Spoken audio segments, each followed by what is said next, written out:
melanjutkan kembali tafsir guna yang masih menyangkut tentang haji di surah Al-Baqarah ayat 197.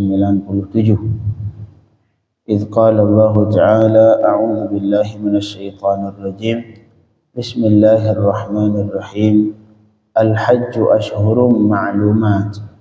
Faman farada fihinna al-hajja fala rafatha wala fusuqa wala jidala fil hajji وما تفعلوا من خير يعلمه الله وتزودوا فإن خير الزاد التقوى واتقون يا أولي الألباب. Allah al-hajju ashhurun ma'lumat. Haji itu kata Allah waktunya beberapa bulan yang maklum. Karena dalam fikih disebutkan dalam haji ataupun umrah itu mereka memiliki dua miqat. Yang pertama namanya miqat zamani, yang kedua namanya miqat makani. Arti miqat zamani yaitu waktu kapan untuk niat ihram haji atau umrah. Itu miqat zamani, zaman artinya waktu. Sedangkan miqat makani artinya tempat di mana kita niat umrah ataupun niat haji. Artinya bagi seseorang yang berniat untuk haji, yang pengen melakukan haji ataupun umrah, tidak boleh melewati tempat itu sebelum niat ihram. Misalkan kita ada yang berangkat di Madinah misalkan, tidak boleh melewati Bir Ali sedangkan beliau tidak berniat ihram. Itu artinya miqat makani, artinya tempat-tempat di mana di situ tidak boleh dilewati sedangkan belum niat ihram. Jadi di situ niat ihram. Boleh juga sebelum itu. Misalkan kita berangkat haji langsung niat ihram di kampung di Indonesia, di rumah niat ihram. Nawaitul hajja wa ahramtu bihi, di rumah. Boleh, boleh. Cuman dari semenjak kita niat ihram tidak boleh melakukan hal-hal yang diharamkan ketika ihram. Tak boleh pakai baju yang melingkar, tak boleh tutup kepala bagi laki-laki. Jadi al-hajju ashhurun ma'lumat. Jadi yang dibahas di ayat ini tentang miqat zamani. Karena kalau miqat makani itu tidak disebutkan dalam Al-Quran. Itu disebutkan dalam beberapa hadis. Jadi kalau miqat orang yang berangkat di Madinah, miqat di Bir Ali yang berangkat di sini seperti misalkan dari Jordan ataupun yang sekitarnya dari Syam, Jordan, Suriah, itu miqatnya di Juhfah. Kalau kita dari Indonesia di Yalamlam misalkan, itu miqat makani disebutkan dalam beberapa hadis, tidak dalam Quran. Jadi al-hajju di sini pembahasan tentang miqat zamani, yaitu kapan waktu niat ihram haji. Al-hajju ashhurun ma'lumat. Jadi haji waktunya itu beberapa bulan yang maklum. Bulan itu yang dimaksud Syawal, Zulqa'dah dan 10 malam dari Zulhijjah. Itulah waktu untuk niat ihram haji. Dari bulan Syawal mulai langsung, boleh? Dari bulan Syawal.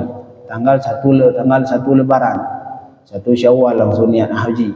Nawaitul hajja wa ahramtu bihi, pagi Lebaran, Idul Fitri, sah, boleh. Cuma semenjak itu enggak boleh melakukan yang haram sampai selesai tahallul haji. Tahallul haji kapan? Setelah melakukan di haji itu ada 2 tahallul namanya. Ada tahallul pertama, ada tahallul yang kedua. Tahallul kedua itu boleh semua. Sebagian ada tahallul yang pertama, itu sebagian yang diharamkan sudah boleh dilakukan, tapi ada sebagian lagi tidak boleh. Itu di haji. Jadi ashhurun ma'lumat yang dimaksud di sini adalah bulan Syawal, Zulqa'dah dan Zulhijjah dan 10 malam Zulhijjah. Karena kalau malam ke-10 itu malam ke-10 itu untuk melakukan wukuf. Jadi kalau sudah pagi hari ke-10 hari nahar, yaumul nahar, Itu enggak boleh. Sudah habis waktu wukuf di Arafah. Karena batas wukuf di Arafah subuh sampai subuh. Kalau sempat berangkat ke sana misalkan jam 2 malam sebelum subuh, sempat wukuf, masih boleh niat ihram haji. Langsung masuk wukuf walaupun cuma semenit wukuf di Arafah sebelum subuh sah. Besok langsung melanjutkan ke tawaf sa'i. Jadi batasnya sebelum subuh hari nahar. Mulai dari 1 Syawal sampai sebelum subuh malam hari ke-10 sempat wukuf. Karena haji harus dilakukan rukun pertama setelah ihram, yaitu wukuf di Arafah.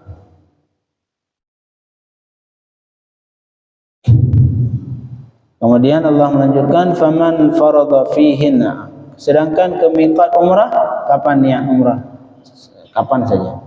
Kalau umrah tidak ada waktu tertentu ke miqat zaman. Kapan saja mau niat ihram umrah dibolehkan. Dibolehkan.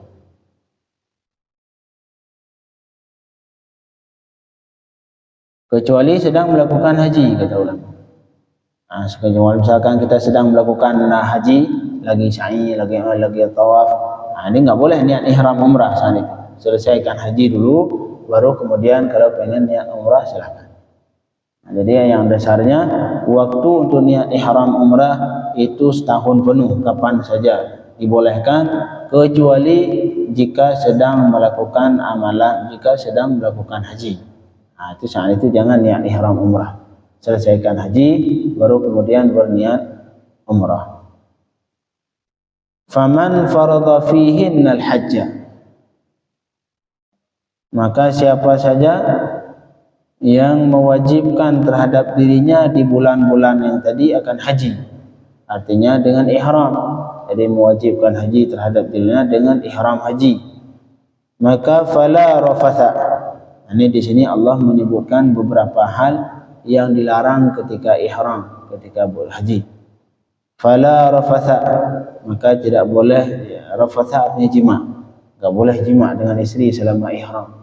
Malahan kalau haji, ini bahaya kalau jima. Jima itu bisa membatalkan haji. Bisa membatalkan haji dan harus ulang lagi tahun depan. Ribet. Wajib qada tahun depan. Makanya jauh-jauh. Kalau musim haji itu hotelnya jangan dekat-dekat sama istri. Jauh dulu dah. Pisah rajam sementara nanti selesai haji baru. Fala rafatha, tidak boleh rafath.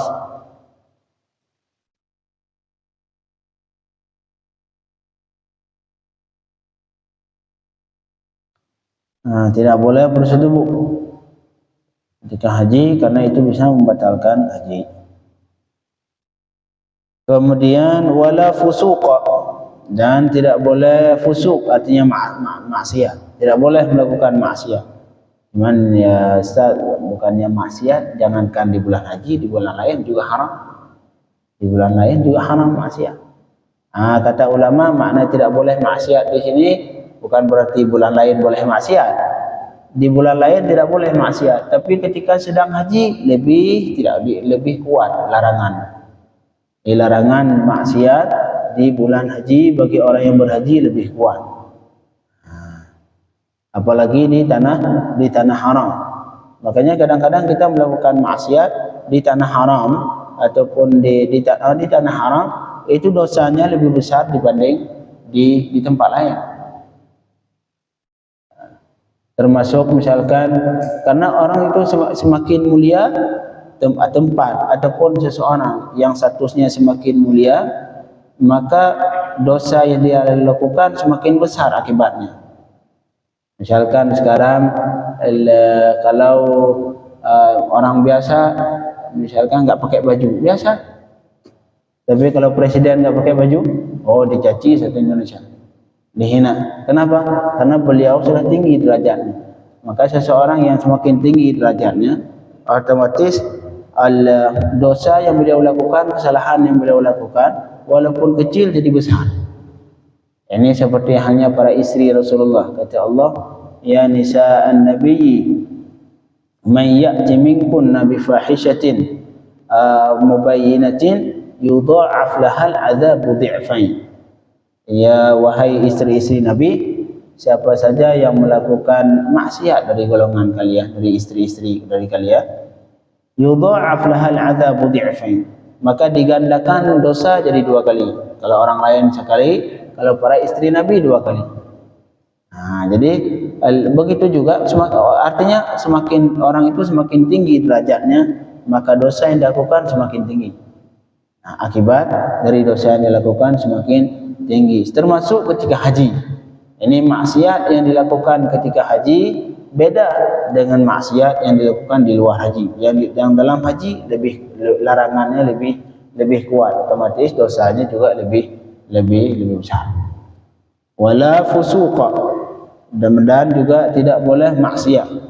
Wala jidala fil haji, dan tidak boleh jidal, berdebat dalam haji. Ibu berdebat, jangan dalam haji, jangan.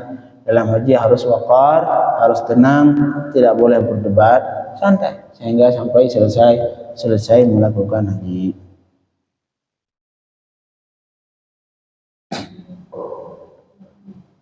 Ini jidal yang dimaksud kata ulama, berdebat untuk membantu yang batil, untuk menolong kebatilan. Tapi kalau untuk menolong yang kebenaran, misalkan ada orang terzalimi, kita tolong dia, kita berdebat dengan orang lain untuk membantu dia terzalimi, nah itu boleh, bagus. Membantu yang hak bagus. Tapi kalau berdebat untuk untuk menolong kebatilan, nah ini yang bermasalah. Ini yang tidak diperbolehkan ketika haji. Kemudian wa ma taf'alu min khairin ya'lamhu Allah.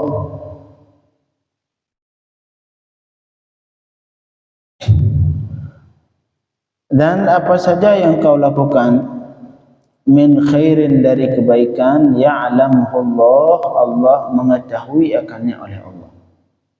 Ya'lamu artinya alima ya'lamu, mengetahui. Jadi semua kebaikan yang kita lakukan diketahui oleh Allah. Bagaimana cuma diketahui? Artinya dapat balasan. Allah memberikan balasan ke orang yang berbuat kebaikan. Nah, di sini artinya kebaikan apa saja? Kebaikan apa saja? Dan karena pernah saya sebutkan, kebaikan dalam Islam itu ada 2. Adapun ibadat dalam Islam itu ada 2. Ada yang kadang-kadang ibadat berbentuk ibadat yang sudah dirincikan oleh Allah, yang sudah ditentukan oleh Allah, seperti salat zuhur. Itu yang pertama, waktu sudah Allah tentukan. Kemudian rakaatnya, ketentuannya, rakaat harus 4 rakaat, enggak boleh 3, enggak boleh 5. Kemudian rukunnya sudah ditentukan, syaratnya sudah ditentukan semua. Itu artinya ibadat yang langsung dirincikan oleh Allah.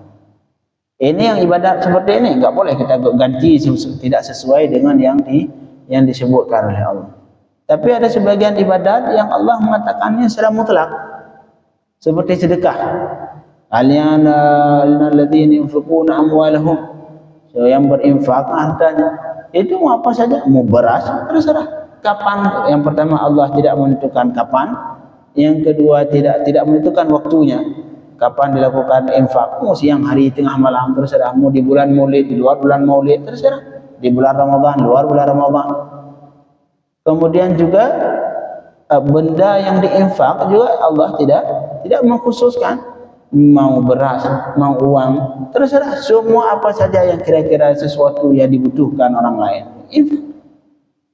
Ini contoh ibadat yang tidak dikhususkan oleh Allah. Jadi Allah menyebutkannya secara mutlak, silakan. Seperti ini, wa ma taf'alu min khairin, dan kebaikan apa saja engkau lakukan, Allah bakal mengetahui dan Allah membalas. Makanya apa saja yang berbentuk kebaikan, semua kebaikan kapan dilakukan, kapan saja dilakukan, dan bagaimana bentuk kebaikan, semuanya Allah terima. Makanya kadang-kadang di sini kita bisa memahami kesalahan cara berfikir sebagian golongan muslimun, yang kalau dilakukan bersedekah setelah misalkan di hari ke-7, biasanya Maulid, yang bersedekah di Maulid, katanya bersedekah di Maulid bid'ah, enggak boleh Maulid. Enggak boleh Maulid karena Maulid ini enggak ada bersumber Rasulullah. Memang enggak bersumber Rasulullah, tapi Allah mengatakan siapa saja kebaikan kamu lakukan, Allah membalas. Memang bersedekah di bulan Maulid, di hari Maulid bukan kebaikan. Kebaikan. Allah mengatakan lakukan kebaikan kapan saja, seperti di sini. Kapan saja dan bagaimana bentuknya apapun. Selama itu kebaikan. Bersedekah kebaikan. Bersedekah kebaikan. Kapan saja. Mau di bulan Maulid, mau sedang Maulid, di bukan Maulid, tersaja. Cuman ada orang lebih senang kalau di bulan Maulid untuk sebagai bentuk cinta kepada Rasulullah sallallahu alaihi wasallam, sehingga beliau lebih nyaman, lebih tenang hatinya ketika berinfak di ketika Maulid. Bagus. Ya itu jangan ditanyakan ini memang semuanya harus dilakukan oleh Rasulullah. Kalau semua dilakukan oleh Rasulullah, Rasulullah harus hidup sampai di kiamat. Kalau semua harusnya, jadi semua amalan tidak boleh dilakukan kecuali harus dilakukan dulu oleh Rasulullah. Oh, jadi Rasulullah harus hidup sampai kiamat. Enggak mungkin Rasul hidup sampai kiamat. Rasulullah harus pernah pakai motor, harus pernah pakai mobil, harus pernah adzan pakai mic. Nah, itu semua enggak pernah dilakukan Rasulullah sallallahu alaihi wasallam. Tapi itu kebaikan atau bukan? Kebaikan. Semua kebaikan diperintahkan oleh Allah Subhanahu wa taala bagaimanapun bentuknya dan kapanpun dilakukan. Nah, ini contoh ibadat yang kedua, ibadat yang tidak dikhususkan oleh Allah Subhanahu wa taala. Itu kapan saja melakukan terserah. Seperti misalkan ada sebagian golongan tidak menerima, enggak boleh kenduri di hari ke-7, haram. Enggak boleh kenduri di hari ke-7 ke-40, haram bersedekah di hari itu. Memang kenapa ada larangan? Enggak ada. Allah mengatakan berinfak kapan saja, mau hari ke-7, hari ke-5, hari ke-6, hari ke-8. Cuman biasanya keluarga lebih enak kalau berinfak di hari ke-7. Kecuali sampai berlebihan. Kadang-kadang ada juga di sebagian daerah itu sampai berlebihan. Kenduri untuk misalkan untuk sedekah orang meninggal itu kadang-kadang sampai harus berhutang. Nah, itu yang bermasalah. Ini yang bermasalah. Yang seharusnya misalkan di daerah kita ada yang meninggal, misalkan di komplek kita ada yang meninggal, ini sebagai peringatan juga untuk kita. Misalkan salah satu saudara kita di komplek yang meninggal, itu yang masak ataupun yang masak untuk di rumah yang meninggal, jika ada yang takziah tadi dikasih makan, itu usahakan jangan sampai makan orang itu yang masak. Nah, sampai keluarga korban, keluarga si mayit yang masak. Harus keluarga yang lain. Jadi bikin kesepakatan, bikin rapat.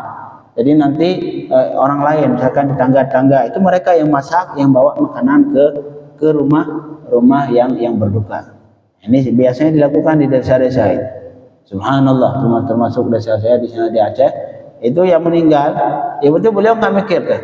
Jadi untuk makannya, nasinya, kuahnya, lauknya, bagi orang yang takziah itu, ataupun bagi orang yang berdoa di rumah, airnya itu bukan yang punya rumah yang menyediakan, bukan yang berduka yang menyediakan, tapi setiap lorong yang lain.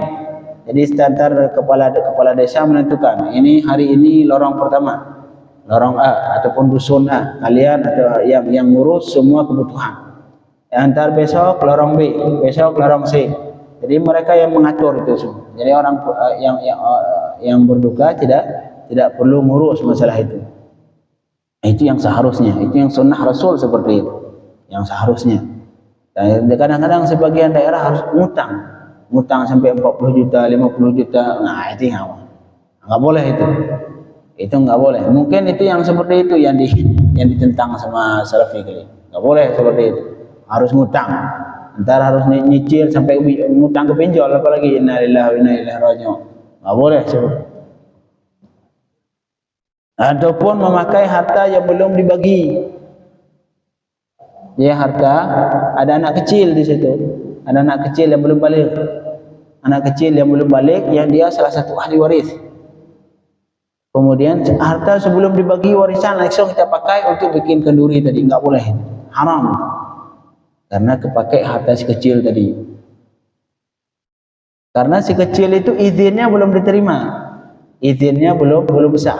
Misalkan si kecil tadi mengatakan, oh harta saya, jatah saya pakai aja, enggak. Ini izin dari dia belum sah. Izin dari anak kecil belum balik, belum sah.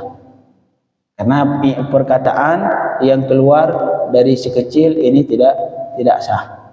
Makanya izinnya tidak sah. Artinya apabila kita ada yang meninggal, kemudian mau pakai harta warisan.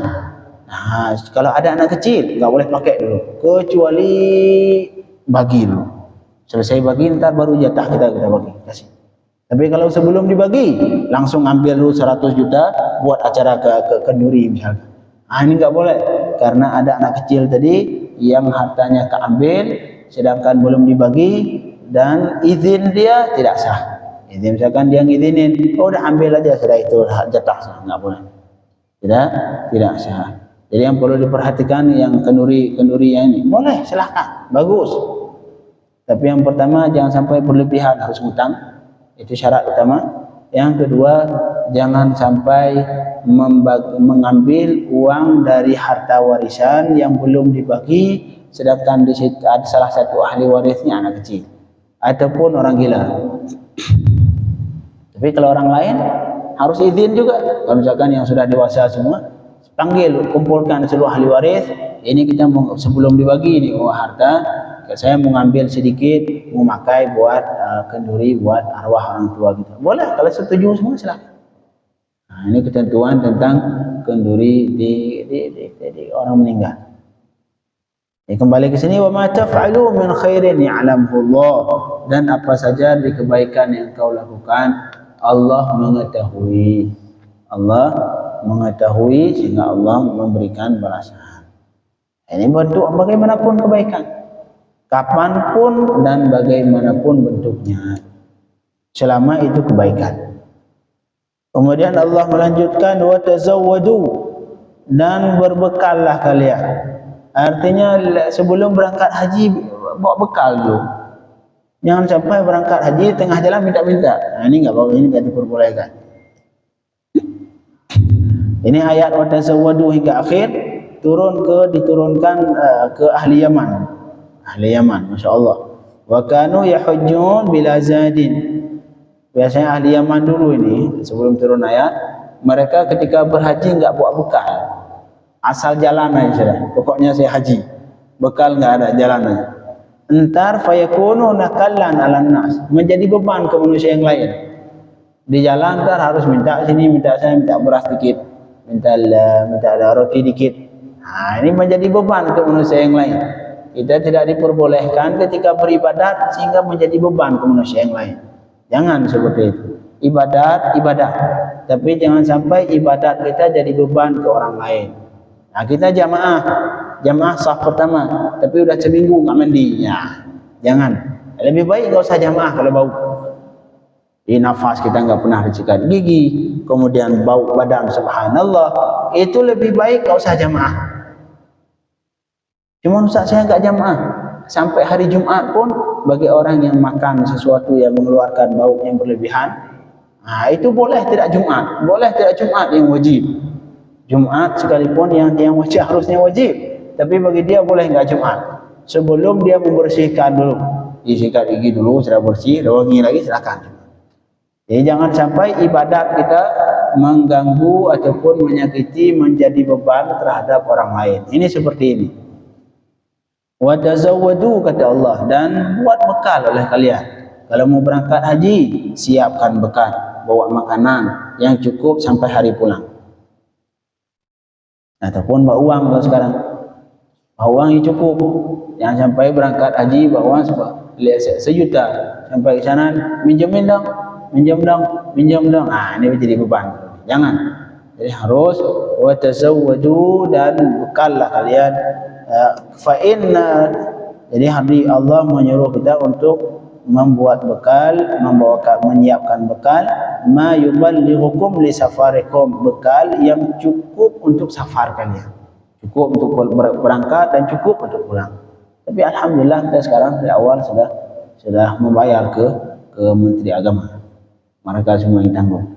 Tapi untuk kebutuhan sampingan, untuk jajan hari-harian, nah itu usahakan bawa bekal, bawa uang misalnya 10 juta, 20 juta untuk kebutuhan harian. Jangan sampai di musim haji, sedang haji kita ngutang sini, ngutang sana. Nah, itu jangan. Wa tazawwadu, ini ayat ini turun ke ahli Yaman dulu. Yang biasanya mereka kalau haji ya, cuma enggak bawa bekal dia. Akhirnya menjadi beban terhadap orang lain. Wa tazawwadu fa inna khairaz zadi taqwa. Karena kemudian Allah melanjutkan, sesungguh yang paling bagus dari bekal adalah bertakwa. Takwa adalah bekal yang paling bagus dibanding uang, kemudian dibanding yang lain. Karena walau bagi seseorang yang punya uang sekalipun, ya subhanallah, ini kadang-kadang adat manusia. Ada yang pelit terhadap dirinya. Katanya saya punya kawan, dia umrah sama kawan lagi, kawan-kawan saya, bukan dia. Saya punya kawan orang Aceh, dia umrah sama orang mana itu, nggak tahu saya orang mana.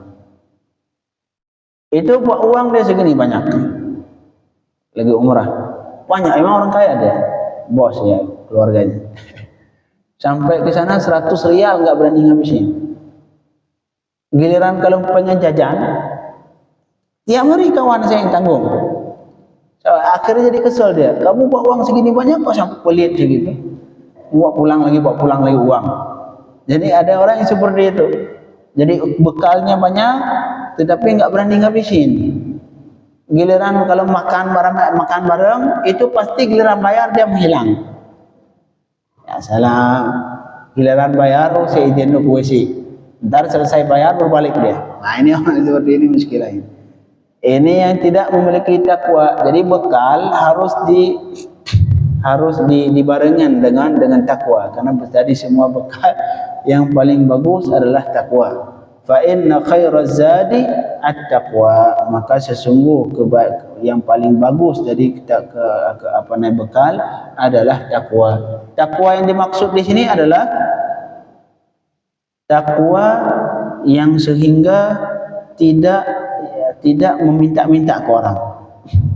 Nah, seperti tadi kawan saya itu, dia giliran makan terus tiap hari orang lain bayar, padahal dia yang paling banyak uang di situ. Dia yang paling kaya di golongan mereka, dia dalam rombongan dia yang paling kaya. Tapi giliran bayar selalu nggak pernah dia yang bayar.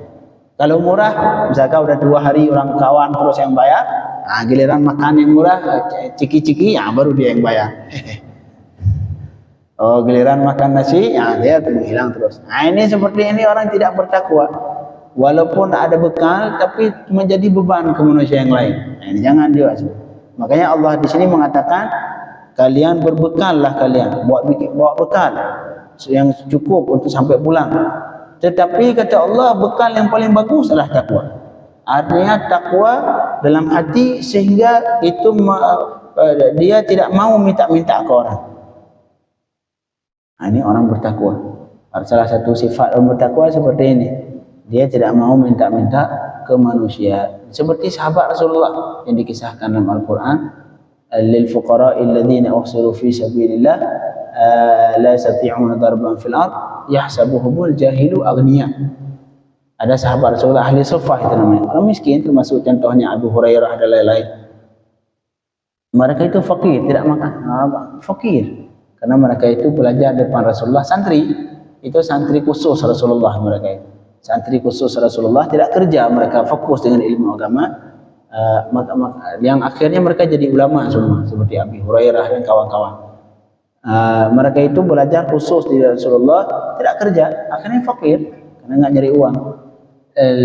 Tapi walaupun fakir, yahsabuhumul jahilu aghniya. Kalau orang yang tidak tahu keadaan mereka, pasti menganggap mereka orang kaya. Nah, ini sifat yang seharusnya. Sifat mukmin yang seharusnya seperti itu, tidak menampakkan kemiskinan. Jangan minta sini Pak, minta Pak, sini Pak, dikit Pak, dikit Pak, dikit Pak. Bagus itu, minta-minta tidak bagus dalam Islam. Apalagi kalau kita cukup, kalau kita tidak butuh, tapi minta untuk berlebihan, haram. Kita nggak butuh. Kemudian kita minta-minta untuk biar ada nilai tambah, ada uang tambahan. Sebenarnya nggak butuh.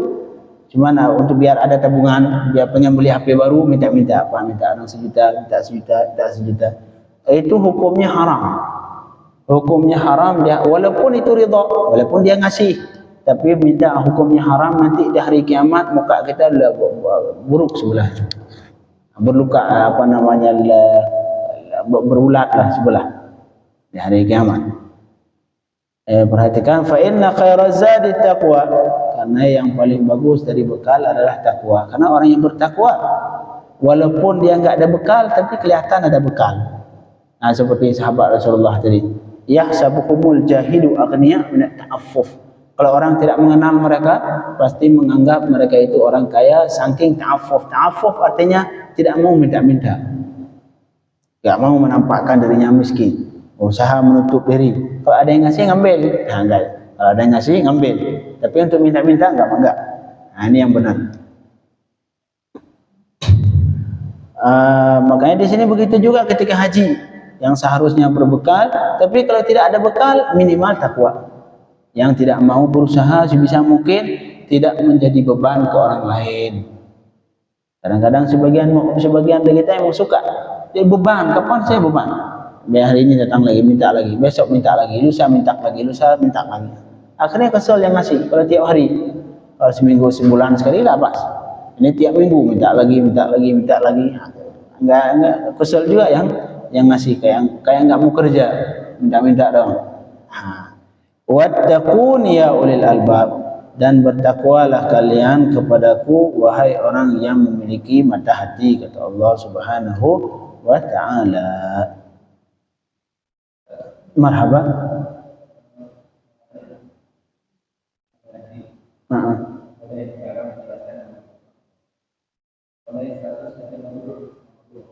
Marhaba.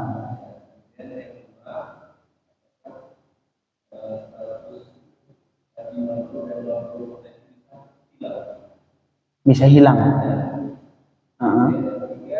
Hilang maksudnya hilang pahalanya.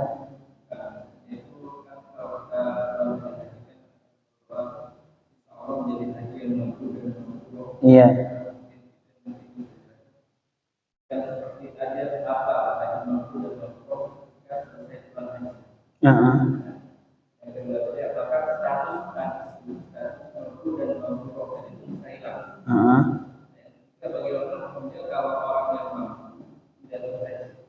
Ya.